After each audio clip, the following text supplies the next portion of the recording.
So I finally got Omnipod 5, and these are just going to be my first impressions, but I have a unique perspective here because I used this without anything else. I used it at a time when I just didn't have a smartphone. And the reason why is a long, complicated story, and I actually made a separate video for that, and I'll put it up here on a second channel that I just started. So if you want to go hear that story, if you want to check out that channel, it's about smart home stuff and technology in general. So if you're into that at all, go check out my second channel. It's bottom line, I just didn't have a smartphone on me. I had my smartwatch, and so I was able to still communicate with people because I had cellular on it. But the big thing that I was missing was the Dexcom app.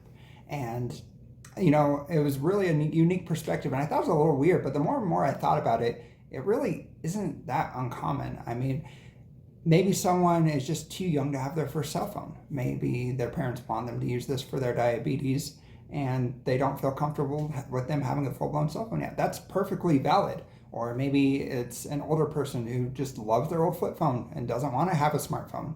Or maybe it's someone who has an really old iPhone or a really old Android phone, a phone that doesn't support the software requirements for this phone. I mean, there are lots of valid reasons why they couldn't. So this is going to be my perspective from someone who used the Omnipod 5 using just the PDM and no smartphone to go along with it. Let's talk about the Omnipod 5. It's called the Omnipod 5 controller. I call it the PDM still.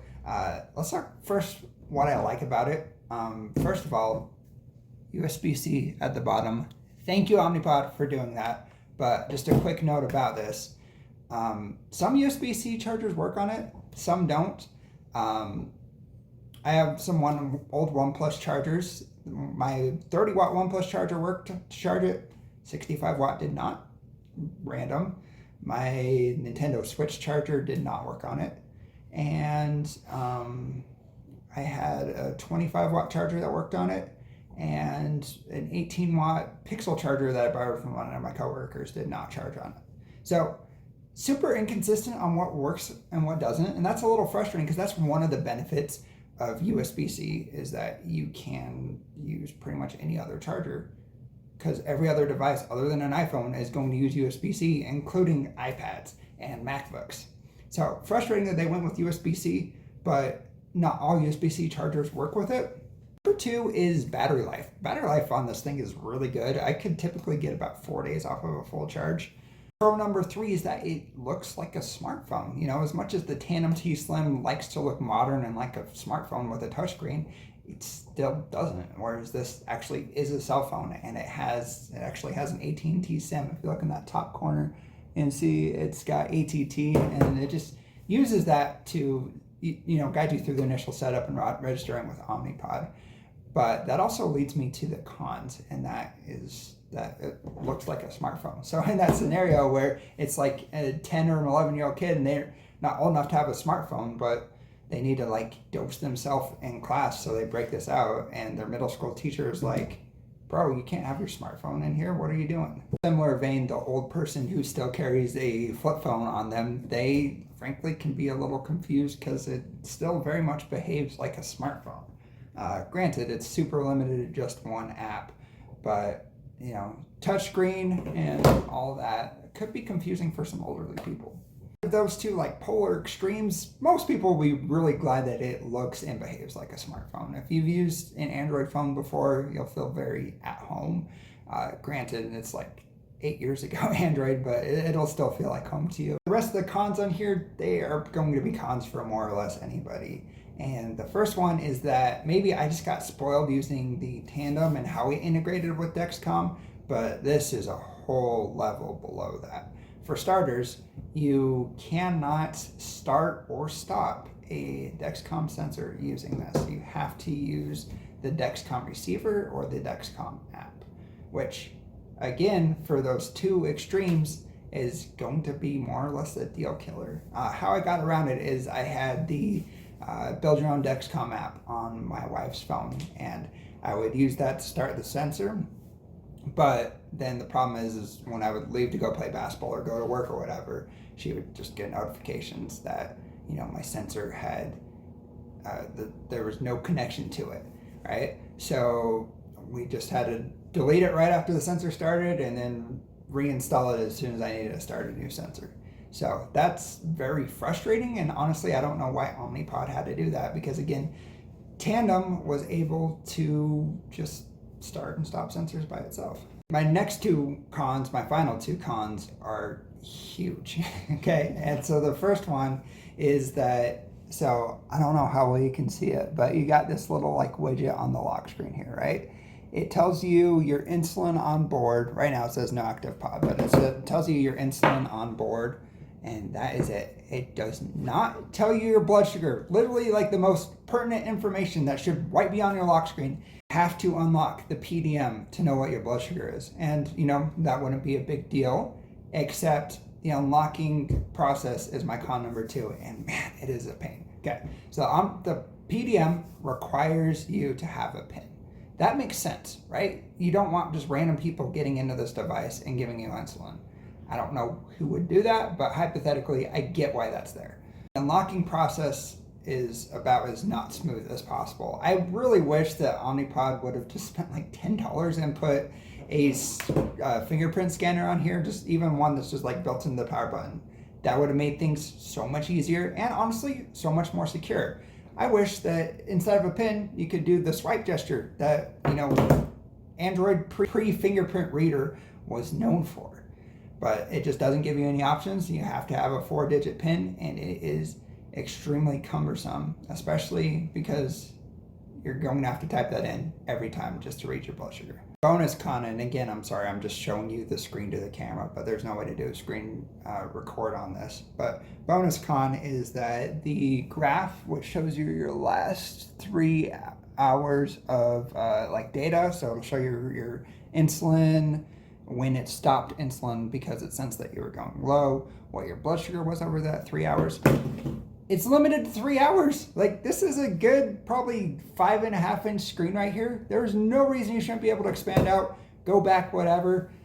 So like you wake up, you get to see what you did from 4:30 a.m. to 7:30 a.m., but not throughout the whole night. And that's very frustrating. There's probably a way to track it using a different app, but honestly, it should just be built in. On top of that, say like your Dexcom's having issues, like you've got a sensor updating or a sensor failed or something, right? This will just say searching for transmitter, and you'll be like, this is literally right next to it. Why are you not getting a reading? And then I think after like an hour, it will say, you know, like check consult with the Dexcom app or something like that. But again, like with the Tandem, it would tell you that the sensor's updating or the sensor failed. It's very frustrating that this doesn't, because you know it's getting the same signal that the Tandem was. Now, that's my thoughts on the actual Omnipod 5 PDM, but the actual pods themselves, let's talk about that. So first of all, I think it's the same dimensions as the Omnipod Dash. I certainly didn't notice a size difference or a weight difference. It felt the same to me. The fact that it integrates with the Dexcom CGM is such a game changer. If you don't know my background, before I was using this, I was looping with Android APS with the Omnipod Dash, which basically meant my Dexcom went to my phone, which also communicated with my pump. My phone was the brains in the middle. My phone would say, hey, my blood sugar is 200. I need to get myself a correction dose, and then send that to the Omnipod, which was great, super convenient. I loved it, but it also meant that my phone had a lot going on in the background, and it was a drain on battery, and it also meant that, say like my phone died or my phone was in my basketball bag while I was playing basketball, it meant that I wasn't getting those correction boluses.